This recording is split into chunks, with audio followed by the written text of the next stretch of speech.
নির্বাচন তো একটা হতেই হবে, নির্বাচনের তো কোনো বিকল্প নেই। কারণ আমাদের জাতীয় ইতিহাসের সবচেয়ে গৌরবোজ্জ্বল দিকটা হচ্ছে মুক্তিযুদ্ধ 1971। সেই যুদ্ধটা হয়েছিল আমাদের ভোটাধিকারকে অসম্মান করা হয়েছিল এই জন্যে। তো সেক্ষেত্রে অসম্মান করার চেয়েও বেশি করে ভোটটাকে যেভাবে ক্ষতবিক্ষত করা হয়েছে, ভোটাধিকারকে যেভাবে পদদলিত করা হয়েছে গত 15 বছরে, এর বিকল্প একটা সুষ্ঠু সুন্দর ভোট দেখাতে না পারলে সাধারণ মানুষকে, তাহলে এই যে রক্ত, এই যে ত্যাগ, এই যে কারাগার, এই গুম খুন নির্যাতন, এসবের তো কোনো মর্যাদা রইল না। আর মানুষের আকাঙ্ক্ষাকে নিহত করার অধিকার তো কারো নাই, সেটা আমরাই হোক আর অন্তর্বর্তী সরকারই হোক আর যেই হোক।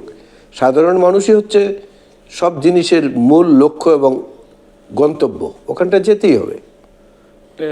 সোশ্যাল মিডিয়ায় বিএনপির অনেক শুভাকাঙ্ক্ষী আক্ষেপ করেন তরুণদের টানতে বিএনপিদের যেসব কর্মসূচি থাকা দরকার এগুলো করছে না বা আশানুরূপ করছে না। এই বিষয়ে আপনার পরামর্শ কি বা মন্তব্য কি?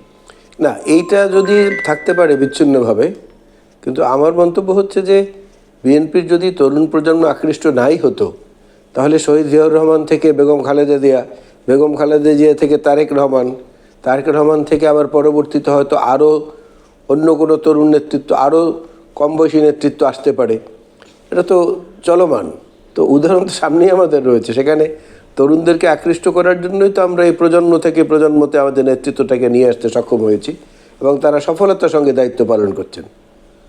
আচ্ছা, 5ই আগস্টের পর বিএনপির দীর্ঘদিনের পরীক্ষিত মিত্র জামাত যে বক্তব্য দিয়ে যাচ্ছে বা আপনাদের সাথে একটা কাদা চুরোচুরি হচ্ছে বলে অনেকে বলছে, এই বিভাজনটা আসলে কিভাবে দেখেন? আসলে বিভাজন কিনা? না, জামাত ইসলামের বিষয়টা হচ্ছে তারা তো একটা ক্যাডার বেসড অর্গানাইজেশন, তারা বিএনপির মতো মাল্টি ক্লাস অর্গানাইজেশন না, এক। আর দ্বিতীয় হচ্ছে জামাত কোনোদিনই আমাদের পরীক্ষিত বন্ধু না। এই কথাটা যারা বলে এটা ট্যাগ লাগানো হয়, এই ট্যাগের সঙ্গে আমি একমত না।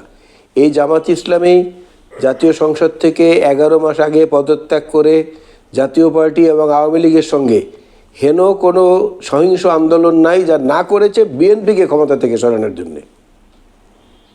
তাহলে আমাদের পরীক্ষিত বন্ধু হলো কোথায়?